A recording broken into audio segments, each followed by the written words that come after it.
रामू भागकर पानी लेकर पीता है। ये तो सच में अमृत से कम पानी नहीं है। मेरी पत्नी प्यास से मर गई, लेकिन आज पानी पूरे गांव की प्यास बुझा रहा है। मेरी पत्नी तो चली गई, लेकिन पूरे गांव की प्यास बुझ रही है। मैं यही चाहता हूँ सब खुश रहें, तो मैं भी खुश हूँ। रामू पानी लेकर घर चला जाता है। वहीं मुखिया, जमींदार और सभी अमीरों के घर के कुएं और तालाब भी लबालब पानी से भर जाते हैं। दूसरी तरफ साहूकार अपने नए कुएं के पास आता है। अरे मेरे पुराने कुएं में भी पानी लबालब भर गया, अरे नए कुएं में भी पानी भर गया। ये तो बहुत अच्छी बात है। अब जल्दी से पानी पी लेता हूँ, बहुत जोरों की प्यास लगी है, गला सूख रहा है। ये पानी पीकर मेरी प्यास बुझ जाएगी। साहूकार पानी निकालकर पीने लगता है। तभी अचानक वो देखता है कि पानी बहुत गर्म हो गया है, जिसकी वजह से साहूकार के होंठ जल जाते हैं। अरे ये क्या, ये पानी इतना गर्म कैसे हो गया? ये तो मेरा होठ ही जल गया। अभी तो ठंडा था पानी, और अचानक इतना उबल कैसे रहा है? साहूकार परेशान होकर घर के अंदर जाकर ठंडा पानी निकालकर पीता है। फिर भी पानी आग जैसे गर्म हो जाता है। ये क्या हो रहा है? हमारे घर का पानी इतना गर्म क्यों हो रहा है? मुझे प्यास लगी है और ये पानी पीने लायक नहीं है। अभी तो ये ठंडा था, अचानक इतना गर्म कैसे हो गया? साहूकार ने दोबारा घड़े से पानी निकाला और जल्दी जल्दी पीने की कोशिश की, लेकिन इस बार भी पानी आग जैसा गर्म हो गया। हे भगवान, ये क्या हो रहा है? हमारे घर का पानी इतना गर्म क्यों हो रहा है? मुझे जोर से प्यास लगी है और ये पानी पीने लायक भी नहीं रहा। इतने में मुखिया भी प्यास से परेशान होकर साहूकार के घर पहुंच जाता है। अरे साहूकार, कहीं भी ठंडा पानी नहीं मिल रहा, हर जगह पानी आग जैसा गर्म हो गया है। मेरे घर का भी यही हाल है मुखिया जी। अभी मटके से पानी निकाला था, पर जैसे ही पीने लगा वो भी आग जैसा गर्म हो गया। ये कोई साधारण बात नहीं है साहूकार, लगता है हमारे साथ कुछ बहुत बड़ी अनहोनी होने वाली है।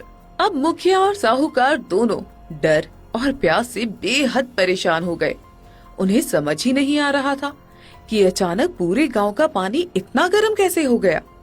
प्यास से परेशान होकर मुखिया और साहूकार गांव के दूसरे अमीरों के घर जाने लगे। उन्हें उम्मीद थी कि शायद कहीं तो ठंडा पानी मिल जाएगा। भाई, हमारे यहाँ तो पानी उबल रहा है, सोचा तुम्हारे यहाँ थोड़ा पानी मिल जाएगा। अरे साहूकार जी, यहाँ भी वही हाल है। कुएं से पानी निकालो तो ऐसे लगता है जैसे खौल रहा हो।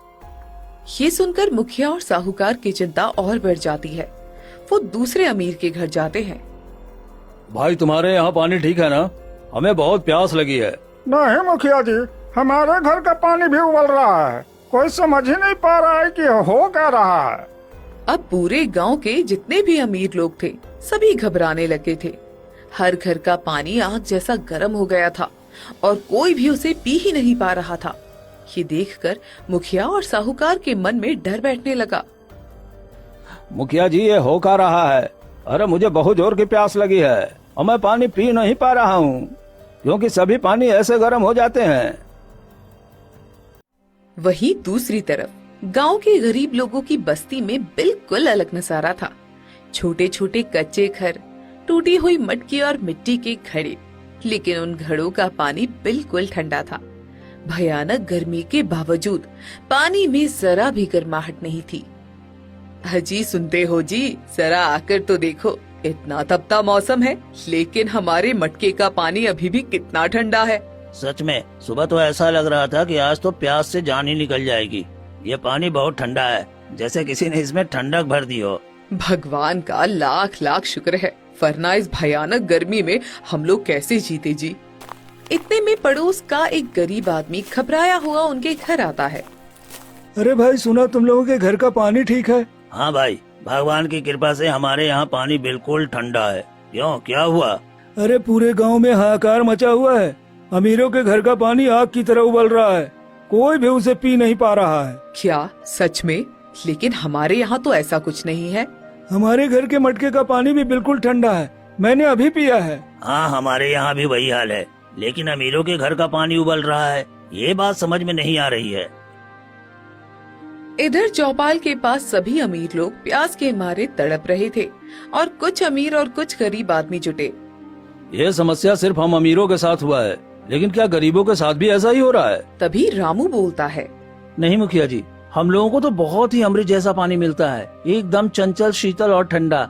ऐसा पानी हमने कभी नहीं पिया। ये कैसे हो सकता है? तुम लोगों को गर्म पानी क्यों नहीं मिलता? क्योंकि आप लोगों ने एक साधु को पानी नहीं दिया और ऊपर से गरीबों को नीचा दिखाया, इसलिए भगवान ने आप सबको इसकी सजा दी है। मुखिया जी, आप चाहे उस साधु को कुछ भी कह लें, लेकिन वो भी इंसान थे, प्यास से तड़प रहे थे, बस एक घड़ा पानी मांग रहे थे। अगर उस दिन आप लोगों ने उन्हें पानी दे दिया होता तो शायद आज भगवान भी आप पर इतनी नाराजगी नहीं दिखाते। रामू, तू हमें भगवान का डर दिखा रहा है, हाँ? हम किसी साधु वाधु को नहीं मानते, ये सब ढोंगी होते हैं। ऐसे लोग लोगों की दया का फायदा उठाते हैं। मुखिया जी, गरीब लोग तो बस भगवान को ही मानते हैं, क्योंकि हमारे पास और कोई सहारा नहीं होता। जब अमीर लोग हमें ठुकरा देते हैं तब हम भगवान से ही आस लगाते हैं। हाँ, क्योंकि तुम लोग गरीब और कमजोर होते हो, इसलिए हर बात में भगवान का नाम लेते हो, लेकिन हम इन सब बातों में विश्वास नहीं करते। गरीब इसीलिए भगवान को मानते हैं क्योंकि हमारे पास ताकत नहीं होती, न पैसा होता है, न सहारा, लेकिन भगवान सब देखता है। मुखिया जी, जब किसी प्यासे को पानी नहीं मिलता, जब किसी गरीब का मजाक उड़ाया जाता है, तब ऊपर वाला जरूर न्याय करता है। अरे बस कर रामू, अपनी ये दुख भरी कहानी कहीं और सुनाना, हमें इन बातों से कोई फर्क नहीं पड़ता। रामू वहाँ से चला जाता है। सभी अमीर लोग परेशान होकर बैठ जाते हैं।